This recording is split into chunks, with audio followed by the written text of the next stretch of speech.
لیکن آپ کے پاس بیج نمبر ہونا چاہیے. آپ وہ ایونٹ جو ہے اپنے ذہن میں ریکارڈ کر لیں, اپنا مینٹل ایک ریکارڈ اس کا بنا لیں, تاکہ بعد میں جو ہے اس کا شخص کے خلاف جو ہے وہ کارروائی کی جا سکے. بالکل. یہ ناظرین, یہاں پہ رضوی صاحب نے جو بات کہی, میں آپ کو صرف یہ کہوں گا کہ انہوں نے پھر بہت پر امید بات کی. یعنی اگر آپ کسی وجہ سے آؤٹ آف اسٹیٹس ہیں اور انڈاکیومنٹڈ ہو گئے کسی بھی وجہ سے, تو ان کی ایڈوائز یہ ہے کہ کمپیٹنٹ اٹرنی سے بات کیجیے.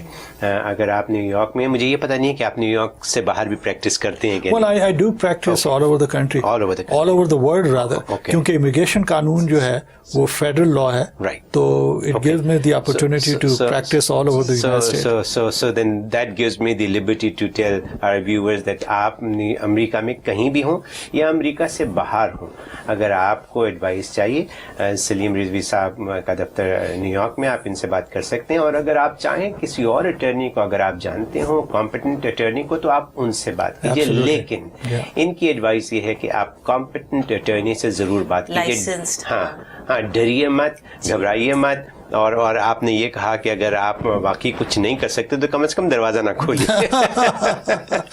اور آپ کی بات بڑھاتے ہوئے, اس وقت جو خوف طاری ہے لوگوں پہ, اس وقت میں سن رہا ہوں کہ لوگ کینیڈا جانے کے لیے تیار ہیں. بالکل جی, اور یہ وہی صورت ہے جو 9/11 کے بعد تھی. بالکل. مجھے یاد ہے کہ بروکلن میں, آپ کو یاد ہوگا کہ کتنی بڑی کمیونٹی موجود تھی, تو لوگ آہستہ آہستہ جو ہے وہ خالی ہو گئے کینیڈا کے. تو اب بھی وہ ایک لوگوں کے ذہن میں یہ سوچ موجود ہے. بلکہ ایک صاحب آج مجھ سے پوچھ رہے تھے, کہنے لگے جی کہ میں کینیڈا جانا چاہ رہا ہوں. تو میں نے کہا کینیڈا جا کے کیا کرو گے؟ جی I'll file a political asylum case. I said if you have a good political asylum case, why don't you file the case here? Right. تو لوگ جو ہے وہ خوف کی وجہ سے کئی دفعہ غلط فیصلے کر بیٹھتے ہیں. بالکل درست. تو یہ سچویشن ایسی ہے کہ ہم ڈرے ہوئے تو ہیں, سب لوگ گھبرائے ہوئے تو ہیں, which is kind of normal ہے. ایسا ہی ہوتا ہے جس طریقے سے وائٹ ہاؤس میں بات کی جا رہی ہے, تو اس سے یہ افیکٹ آنا ایک نارمل سی بات ہے. لیکن خواتین حضرات, یہاں پہ سلیم رضوی صاحب جیسے کمپیٹنٹ اٹرنیز موجود ہیں, آپ ان سے یا کسی اور سے بات کیجیے, بٹ گھبرائیے نہیں, کوئی ایسے ڈرنے کی بات نہیں ہے. I am very encourage after today's talk with you.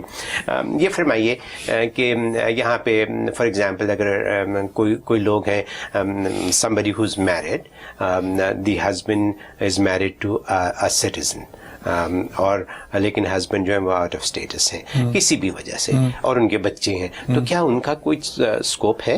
اس بات سے مت گھبرائیے کہ آپ ان لافل اسٹیٹس میں ہیں, اس بات سے گھبرائیے کہ آپ نے شادی کی ہوئی ہے. آپ بھی شادی شدہ, میں بھی شادی شدہ ہوں, اور ہم نے گھر بھی جانا ہے. I think I created trouble myself.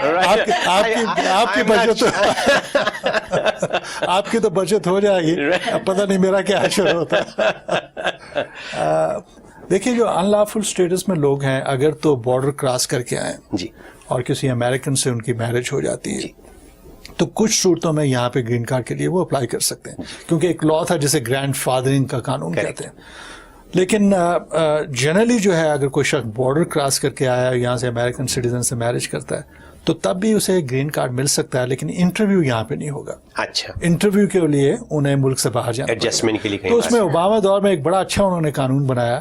انہوں نے کہا کہ اگر آپ ویور حاصل کرنا چاہتے ہیں, لیٹس سے کہ کوئی شخص جو ہے 3 سال سے زیادہ رہا ہے, اور 6 ماہ سے زیادہ رہا ہے, یا 1 سال سے زیادہ رہا ہے, اور اس پہ بین لگ گیا کہ 3 سال یا 10 سال کے لیے تم گرین کارڈ نہیں لے سکتے. تو کسی زمانے میں یہ ہوتا تھا کہ you have to leave the country, اور اپنے کنٹری میں جا کے آپ انتظار کرتے تھے جب تک وہ ویور کی اپلیکیشن جو ہے وہ اپروو نہ ہو جائے. اس میں سال بھی لگ جاتا تھا, 2 سال لگتے تھے. تو اب یہ ہوتا ہے کہ you can file the viewer application right here in the United state, اور جس وقت آپ اپروو ہوگے تو آپ جائیں, ملک سے باہر جائیں, within few weeks you will be able to come back. تو وہ لا ابھی بھی موجود ہے, ان لوگوں نے ابھی اس کو ہاتھ نہیں لگایا. تو دا لا ڈز ایگزسٹ. اور ایسے شخص کے جو لیٹس سے کہ کچھ عرصہ پہلے بارڈر کراس کر کے نہیں آئے, باقاعدہ ویزے پہ آئے, لیکن اس کے بعد پھر ویزا ان کا ایکسپائر ہو گیا وغیرہ وغیرہ, اور اس کے بعد اس نے امریکن سٹیزن سے شادی کی ہے, تو جو بھی ان کے گناہ تھے, یہ جو ویزا ایکسپریشن کا معاملہ ہے, that will be swept under the rug, Okay. اور وہ یہاں پہ رہتے ہوئے جو ہے گرین کارڈ حاصل کر سکتے ہیں. That's very very good. ایک سوال یہ ہے کہ کسی نے یہ پوچھا ہے کہ وہ یہاں پہ ان کے بچے جو ہیں وہ یہیں کے پیدائش ہیں سارے اور امریکن سٹیزن ہیں لیکن ماں باپ دونوں آؤٹ آف اسٹیٹس ہیں تو ان کی کیا سچویشن ہوگی؟ وہ بچے جو ہیں وہ 21 ایئرس کے ہونے چاہیے. اچھا. جو بھی بچہ 21 کا ہو جاتا ہے اور US سٹیزن ہے تو وہ پھر اپنے پیرنٹس کے لیے اپلائی کر سکیں. تو یہ رجحان کئی دفعہ میں نے دیکھا ہے کہ وہاں سے پلان کر لیا جاتا ہے کہ جناب پریگننسی ہے تو بچے کی ڈلیوری جو ہے یہاں پہ یونائٹڈ اسٹیٹ میں ہوگی. اور کئی دفعہ مسکنسیپشن کی بنیاد کے اوپر کہ جو اگر بچے کی یہاں پہ ڈلیوری ہوتی ہے تو ممکن ہے کہ ہمیں US سٹیزن شپ مل جائے. تو یہ بات اس میں کوئی حقیقت نہیں ہے. اگر US سٹیزن شپ آپ اپنے بچے کے ذریعے سے لینا چاہتے ہیں تو اس بچے کا 21 ایئرز ہونا ضروری ہے. Then he can sponsor them. Then how long will it take? Well, generally it takes about a year. But the main question is whether the person would be able to get his green card in this country or the person will have to leave the country. So I think that becomes a critical question. اور پھر یہاں پہ جو لوگ رہتے ہیں جن کے پیرنٹس پاکستان میں ہیں یا بھائی بہن کوئی بھی رشتہ دار and if they want to sponsor them, اس کے لیے کتنا ٹائم لگتا ہے؟ جی اگر کوئی US سٹیزن ہے اور اپنے پیرنٹس کے لیے اپلیکیشن فائل کر رہا ہے تو ود ان اے ایئر ان کے پیرنٹس یہاں پہ آ جاتے ہیں. بڑا لیکن جو بردر سسٹرز ہے وہ کافی بردر سسٹرز کو جو ہے انہوں نے انتظار میں رکھا. میری ایک دوست ہے وہ پوچھ رہی تھی مجھے نا اس کی بہن پاکستان میں ہے انفارچونیٹلی ان کے ہسبینڈ کا انتقال ہو گیا اینڈ شی از الون. تو یہ بہن چاہ رہی ہے کہ میں اپنی بہن کو بلا لوں. شی اکیلے رہتی ہے پاکستان میں. اگر تو اس ریلیشن شپ کے اوپر بنوانا چاہتے ہیں کہ یہ US سٹیزن ہے اس کے لیے 4th کیٹیگری ہمارے پاس موجود ہے فیملی 4 کیٹیگری. تو اس میں تو خاصا ڈیلے ہے لیکن اس کے ساتھ یہ دیکھا جا سکتا ہے کہ کیا کچھ اور اپرچونیٹیز اویلیبل ہیں کہ جس کی بنیاد پہ اس سسٹر کو یہاں پہ بلایا جا سکے کیونکہ بہت سے نان امیگرینٹ ویزاز اویلیبل ہیں.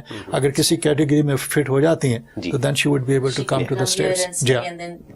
The sponsorship process can continue. Absolutely, that can be done. Yes. So مطلب ہمیشہ کچھ نہ کچھ راستہ جو ہے موجود ہوتا ہے. تو you have to be creative, you have to find the right solution. اور یہ ضروری ہو جاتا ہے. Lawyer to give them those solutions. جو میری ڈیفینیشن ہے کمپیٹنٹ لائر کی وہ یہ ہے کہ لائر ٹھیک ہے کوالیفائڈ تو ہے لیکن لائر کیا ایسا ہے کہ جو اپنے کلائنٹ کی بات سننا چاہتا ہے یا نہیں سننا چاہتا. اور جس وقت کوئی بھی اچھا لائر جو اپنے کلائنٹ کے ساتھ ٹائم لگاتا ہے اور اسے معلوم ہے کہ میں نے کوئی نہ راستہ اس کا نکالنا ہے اور کوئی نہ کوئی راستہ نکل ہی آتا ہے. کوئی راستہ ہمیشہ ایسے ہی ہے کوئی نہ کوئی راستہ نکل آتا ہے. آئی مین اٹس اگین جب ہم نے یہ پلان کیا کہ ہم آپ سے بات کریں گے تو اتنے ڈر تھا اتنے شکوک تھے اتنی میرے بارے میں نہیں سرکمسٹانسز کے بارے میں اور کوئی راستہ کیونکہ ہم لائر نہیں ہیں ہمیں تو پتہ نہیں ہے ہم تو عام سے لوگ ہیں یہاں کے تو ہمیں یہ اندازہ نہیں تھا کہ اتنی چیزیں ہو سکتی ہیں. You know last time when I met an attorney for myself was actually 1979 so you are very lucky. So I was very fast it was a matter of a day you know. But اس کے بعد پھر ہمیں کچھ اتنا اندازہ نہیں ہوا کہ کیا ہوتا ہے. تو آج آپ سے بات کر کے کافی کچھ پتہ لگا کہ معاملہ برا تو لگتا ہے لیکن اتنا بھی برا نہیں ہے. تو خواتین و حضرات آپ نے ہمارا پروگرام دیکھا امید ہے کہ آپ کو پسند آیا ہوگا. ہم نے رضوی صاحب سے بہت سے سوالات بھی پوچھے. میرا خیال ہے خوشی اگر آپ کچھ اور سوال پوچھنا چاہتی ہیں تو یہ ہمارے سامنے موجود ہیں. I think I've asked all the questions I had, but I hope ہمارے viewers کے questions answer ہوئے ہوں گے. ایک سوال آپ پوچھنا چاہتی تھی کہ اگر کوئی اٹرنی بننا چاہے تو اس کو کیا کرنا چاہیے. So let's ask سوال انہوں نے کر لی آپ دوبارہ کرنا چاہیں اور یس کر دیجئے کہ یس I concur. Wants to become an immigration lawyer, what do they do? I just reminded her. دیکھیے یہ بڑی میں سمجھتا ہوں کہ ایسی فیلڈ ہے کہ جس میں ینگ لوگوں کو آنا چاہیے. اور مجھے یہ بتاتے ہوئے خوشی ہے کہ پاکستانی امریکن فیملیز میں سے بہت سے لوگ لا پریکٹس کی طرف آ رہے ہیں. ہمارے بچے جو ہے لا اسکول میں جا رہے ہیں, بڑے اچھے اسکولز میں جا رہے ہیں, اور وہاں پہ ایجوکیشن ان کی اچھی ہو رہی ہے, وہ ایجوکیشن کے بعد جو ہے وہ آنا چاہتے ہیں. دیکھیے, اچھا لائر بننے کے لیے چاہے وہ امیگریشن ہے یا کارپوریٹ لائر ہے یا کرمنل ہے, اور خاص طور پہ ایسا قانون جس طرح سے میں شروع میں عرض کر رہا تھا کہ امیگریشن لا ایک ایسا ہے کہ جو آپ کو اپنے کلائنٹ کے ساتھ جوڑ دیتا ہے, آپ کی کنیکشن وہاں پہ ہو جاتی ہے. اور یہ بھی میں آپ کو بتاؤں کہ ایک دفعہ اگر آپ نے اپنے کلائنٹ کو اچھی طرح سے ہینڈل کیا ہے, وہ کلائنٹ آپ کا پوری لائف کے لیے کلائنٹ بن گیا. اگر میں نے کسی کا امیگریشن کیس کیا تو اس کے بعد کوئی بھی چھوٹی موٹی بات ہوگی وہ مجھے کانٹیکٹ کریں گے. اب اس کے بعد گھر لینا ہے, ایبسلیوٹلی, اگر کوئی پرسنل انجری کا معاملہ ہے یا ریئل اسٹیٹ کا معاملہ ہے یا بینکرپسی کا معاملہ ہے, وہ آپ ہی کے پاس پہلے آئیں گے. وہ آپ پریکٹس کرتے ہیں یا نہیں کرتے یا کسی اور کو ریفر کرتے ہیں. تو میں سمجھتا ہوں کہ وہ کانفیڈنس جو ہے وہ بڑا ضروری ہے. اور جو ہمارے ینگ لوگ لا کی طرف آنا چاہتے ہیں, میں صرف ان سے یہ کہوں گا کہ اپنے دل پہ ہاتھ رکھیں, اور دل پہ ہاتھ رکھ کے اپنے آپ سے پوچھیں کہ کیا میں پریکٹس اس لیے کرنا چاہ رہا ہوں کہ میں نے پیسے بنانے ہیں, یا پریکٹس میں اس لیے کرنا چاہ رہا ہوں کہ پیسے بنانے کے ساتھ ساتھ میں نے لوگوں کی خدمت بھی کرنی ہے. کیونکہ اگر صرف پریکٹس پیسے بنانے ہیں تو پھر آپ کو لا پریکٹس کی ضرورت نہیں. اور بھی بہت سے, پرویز صاحب کا بزنس لے لیجیے, یہ ملک یہ خدمت بھی کرتے ہیں لیکن اس کے ساتھ. تو میرا خیال ہے کہ یہ بڑا ضروری ہے کہ جو ڈیووشن ہے اپنا ایریاز آف پریکٹس ہے وہ ضروری ہے, اور جو کمیونٹی کی جو سروس ہے وہ بھی آپ کے ذہن میں ہونی چاہیے. بالکل صحیح ہے. بہت again you said you hit it right on the nail now.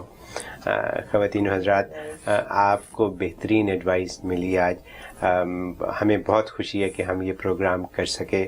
ہمیں یہ بھی خوشی ہے کہ یہ پروگرام ہم نے سلیم رضوی صاحب کے ساتھ کیا, because it was extremely educational, it was entertaining, it was full of information, اور انہوں نے بہت خوبصورت اور سادہ الفاظوں میں تمام باتیں ہمیں بتائیں. ہمارے پروگرام کو دیکھتے رہیے گا. سلیم رضوی صاحب, آپ کا تہ دل سے پھر سے شکریہ. میں آپ کا شکریہ ادا کرنا چاہتا ہوں کہ آپ نے they can call you, آپ کے آفس کو کال کر سکتے ہیں if they have questions, if they need help, انشاءاللہ. تو please look after yourself and keep doing what you're doing. We appreciate you so very much. You don't even know that. We learned a lot. Thank you so much. Thank you. بہت بہت شکریہ. Wonderful to be here. Thank you again. اللہ حافظ. Thank you. انشاءاللہ اگلے ہفتے ملیں گے. اللہ حافظ.